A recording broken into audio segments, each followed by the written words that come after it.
The Gruffalo's Child by Julia Donaldson and Axel Scheffler.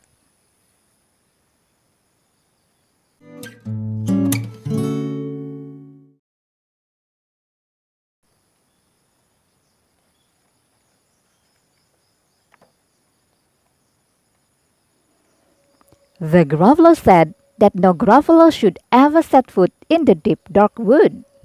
Why not? Why not? Because if you do, the big bad mouse will be after you. I met him once, said the Gruffalo. I met him a long, long time ago.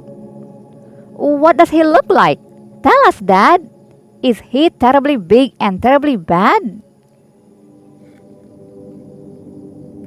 I can't quite remember, the Gruffalo said. Then he thought for a minute and scratched his head. The big bad mouse is terribly strong, and his scaly tail is terribly long. His eyes are like pools of terrible fire, and his terrible whiskers are tougher than wire. One snowy night, when the Gruffalo snored, the Gruffalo's child was feeling bored. The Gruffalo's child was feeling brave, so she tiptoed out of the Gruffalo cave. The snow fell fast and the wind blew wild. Into the wood went the Gruffalo's child. Aha! Oh ho! A trail in the snow! Whose is this trail, and where does it go?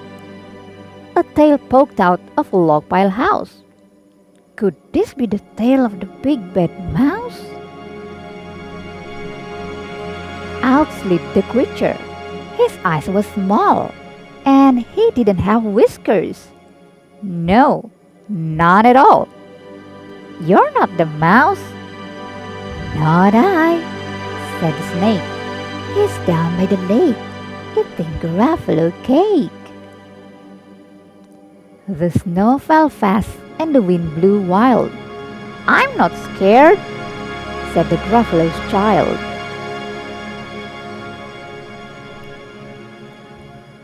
Aha! Oh ho! Marks in the snow! Whose are these claw marks? Where do they go? Two eyes gleam out of a treetop house. Could these be the eyes of the big bad mouse?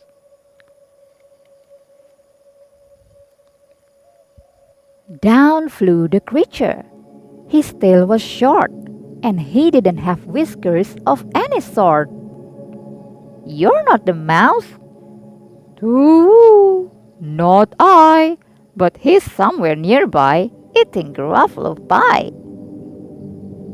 The snow fell fast and the wind blew wild. I'm not scared, said the Gruffalo's child.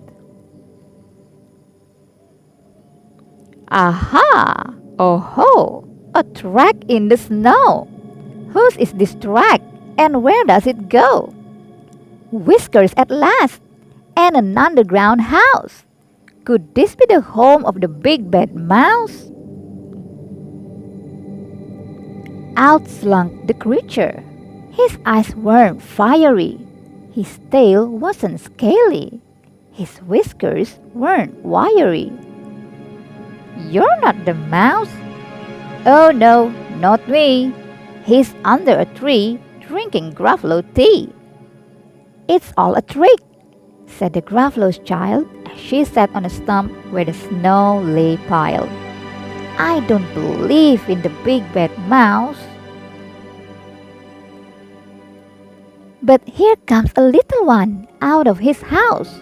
Not big, not bad, but a mouse at least. You'll taste good as a midnight feast. Wait, said the mouse. Before you eat, there's a friend of mine that you ought to meet. If you let me hop onto a hazel twig, I'll beckon my friend so bad and big. The Gruffalo's child unclenched her fist. The big bad mouse? So he does exist. The mouse hopped into the hazel tree. He beckoned, then said, "Just wait and see." Out came the moon. It was bright and round. A terrible shadow fell onto the ground. "Who is this creature so big, bad, and strong? His tail and his whiskers are terribly long.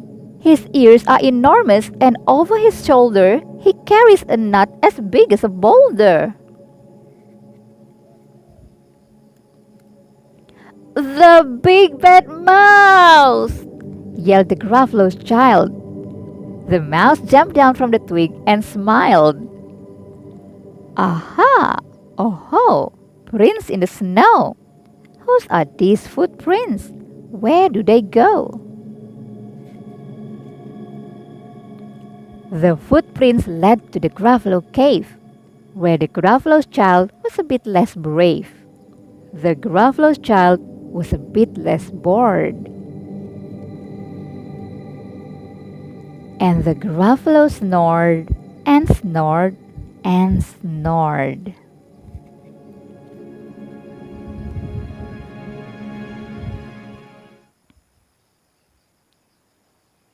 The end. Hi everybody! If you like this video, subscribe here for more. Bye!